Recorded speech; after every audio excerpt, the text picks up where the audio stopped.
Hello, I am Ed Cohen, Grand Master of Masons in Virginia, and on behalf of the more than 40,000 Masons in Virginia, greetings.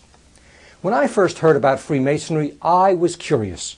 When I learned that many of the founding fathers of this great nation were Masons, and that so many men in this country and all over the world were Masons, I was intrigued.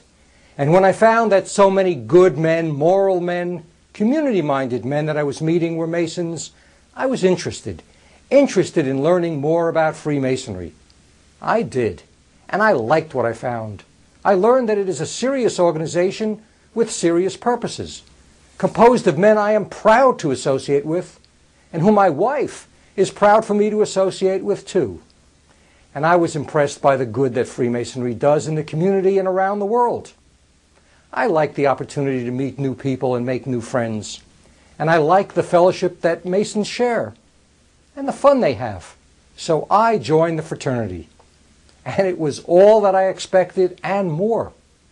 And today, I hope you are as curious, intrigued, and interested as I was, and that you will learn more about us and the great institution of which we are a part. Thank you. Freemasonry. What is it? Movies like National Treasure and The Da Vinci Code have stimulated interest and curiosity about Freemasonry. So just what is Freemasonry? Freemasonry started with the ancient craft guilds of stonecutters and builders who erected the marvelous castles and cathedrals in the Middle Ages. These men were somewhat different than other craftsmen. They taught much more than just construction. They taught the 7 liberal arts and sciences. They taught a system of morality. They were bound together by a common desire to seek truth and knowledge and to share it with their brethren. They were most notably marked by their respect for others and a toleration of sincere beliefs which differed from their own. Education, morality, seeking truth, and toleration. These were the marks of ancient Masons and continue to distinguish Masons today. In the 17th and 18th centuries, modern Masonry was born. Gentlemen of education and position, even royalty, were attracted by this ancient system of teaching based on allegories and allusions of the building trade. The free association of men bound together by their belief in a creator, a curious mix of high social rank and common worker seeking knowledge side by side. These men were allowed to join the operative Masons as speculative or accepted Masons to improve their minds and character. The accepted Masons embraced these ancient teachings and eventually separated from the operative craft. The modern system of Freemasonry, the world's oldest fraternity, was born. During this country's formative years, Freemasonry came to America, bringing with it teachings of the value of education, a desire for freedom, respect for the beliefs of others, and the personal obligations of morality. Lodges were based on written constitutions, and their leaders were democratically elected. Do these concepts sound familiar to you? It's no wonder that men like George Washington and Benjamin Franklin, in fact, 13 signers of the Declaration of Independence, were Masons. In the modern system, Virginia was the first in this country to organize an independent Grand Lodge, which continues to the present day.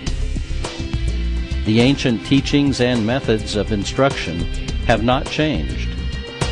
Masons today learn to improve their character in the very same manner as George Washington and those who preceded him. Yet a certain confusion about the nature of Freemasonry persists. Does it oppose or compete with organized religion? Is it a secret society? The answer is an emphatic no to both questions. Freemasonry requires a belief in a supreme being and encourages the exercise of our beliefs. but teaches respect and toleration for all religious beliefs. Our rituals are based on biblical accounts of the building of King Solomon's temple, but all religions are tolerated and none are promoted.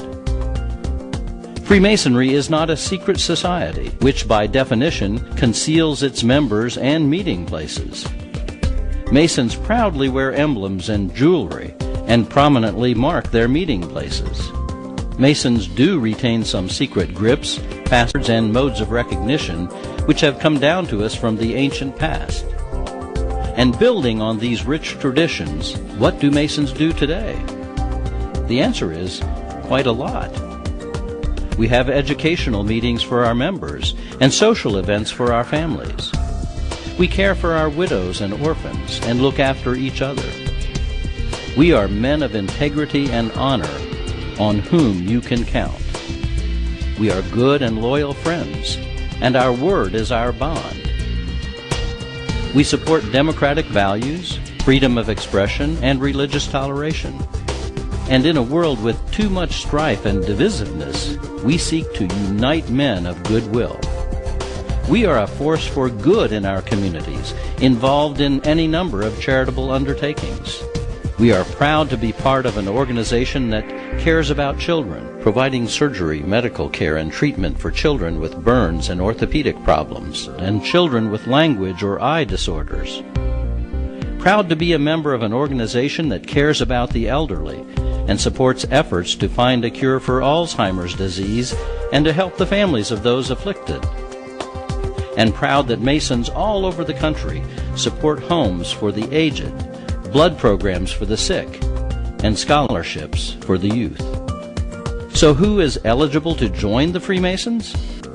In Virginia, any man age 18 or older who believes in a supreme being, who is of good moral character, and who sincerely desires to improve himself as a man is eligible to petition a lodge for membership.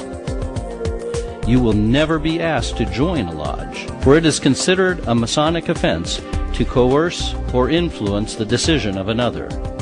You must ask, entirely of your own free will, and enlist 2 Masons to vouch for your good character. That's how these brothers joined our fraternity. That's it. Our secret is out. To be a Mason, you must ask a Mason. Centuries of teaching are waiting for those who ask.